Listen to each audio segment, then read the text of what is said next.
Hi, and welcome back to Games Overboard. I'm Brian. I'm TJ. Today we're going to do another party game for you. It's a really quick, easy game to learn, and it's put up by Northstar Games. It's called Say Anything. It's a game for 3 to 8 players. It takes about 2 minutes to teach, about 35 minutes to play, and it's for ages 13 and over. I want to make a quick note about this game. Dominic Krapichet's, the designer of this game, actually sent us this game after seeing a few of our previous reviews, asking us to do a review of it, it being one of their newer games come out. He asked us to do an honest review about it, and he did want us to tell you that his theory behind building games is that he's trying to make games where people don't normally play games to get them into the world of gaming. And this is definitely not a gamer's game, as we'll find out. Yeah. Let's see what's in the box. Let's see what's in the box. In the box, besides the rules, which are very short, it's actually a very easy game to teach, is a pile of question cards, a bunch of chips, which are matched the 8 different player boards that come in the box, a scorecard, a bunch of pens. These pens are actually really bad. They're dry erase pens, but do not leave the cap off because they will go dry in about 15 seconds. You might actually want to purchase a new set of dry erase markers from Office Max or Staples if you decide that you're going to play this game a lot. And finally, the Select-O-Matic 5000. 5,000. It is basically a way to select a favorite answer without letting anyone else know what it is in the game. This game is essentially a get-to-know-you game, a icebreaker activity, if you will, that allows people to write anything they want as answers for questions and then select their favorite answers. You can say anything. You can literally say anything. So how is it played, Brian? It's played a lot like a free-form version of Apples to Apples. The person who's going to be the judge that turn, I'm going to be the judge this turn, so I will not be writing down an answer or playing this turn. I get to sit out. We'll draw one of the cards and pick their favorite question from the card that everyone else will then write an answer to. I'm going to put on here, if you could have any job for a week, what would it be? Afterwards, everybody writes an answer down. Like we said, you can say anything. You can write anything on there from G-rated to X-rated. Depending on who you're playing with, you can censor yourself or just go all out. Some of the funniest answers happen out of nowhere. The first answer in is porno star, police officer, and zookeeper. Now, all the answers are placed face up on the board, unlike Apples to Apples, where the judge doesn't get to see the answers till later. You actually get to know who wrote what and see it first. There are a couple reasons for this. The judge, if 2 people put down the same answer, will actually require one person to rewrite something else, whoever is the second person put that answer in.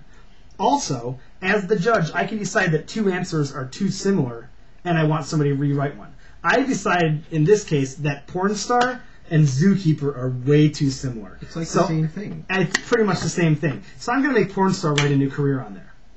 Now, also, what you can do, if not everybody has their answers in yet, you can take your card back and erase it and put something new in. But you can only do that as long as all the answers aren't in yet.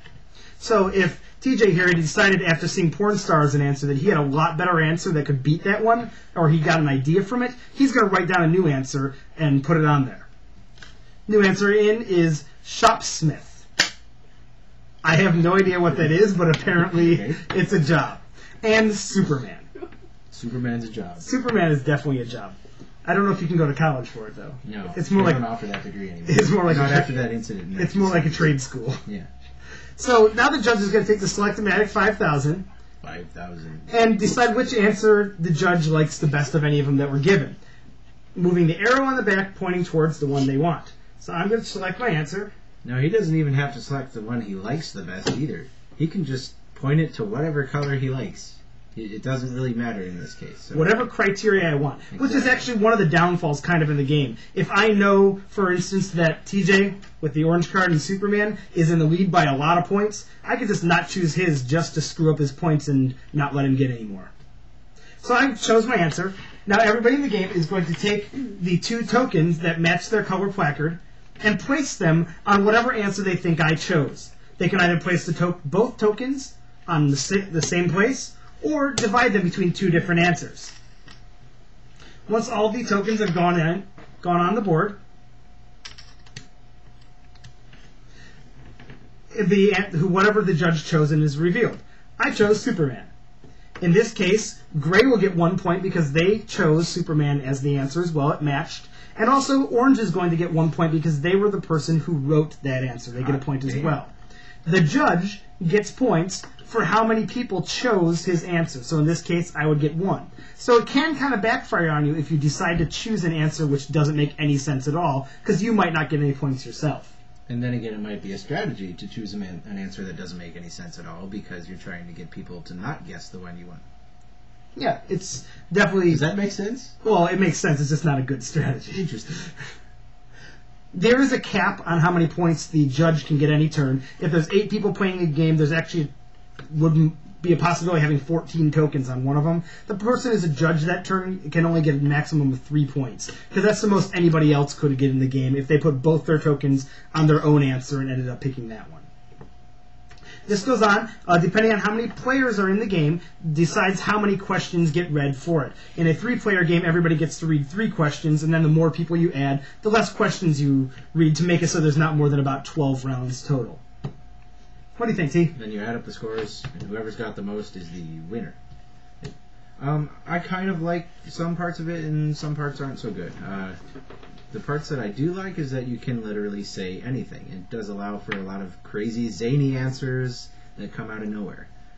Parts that I don't like, it just turns into more of a contest to pick which one is the answer you think they picked. So it's not so much of a game. Yeah, I think that's my biggest kind of pet peeve with it, is that you really don't even need a scorecard on it, because at the end of the game, nobody really cares who won. It's not like you feel like you accomplished anything, or you had a good strategy, or that you played the game well in order to win the game. It's just a fun activity to do. You get to know people really well, some really hilarious things get put out on the boards, and you get to relive some old inside jokes and create some new ones. So it's a lot of fun as an activity. I just don't know if I'd really consider it a game, per se. But it does kind of fit the realm of non-gamer games that you want to play with your gamer friends. So they did a good job in that respect. Definitely. You could bring this out to a family reunion or just any random group of people like Cub Scouts, other things like that, and just have a really good icebreaker, get-to-know-you style activity to do for that night.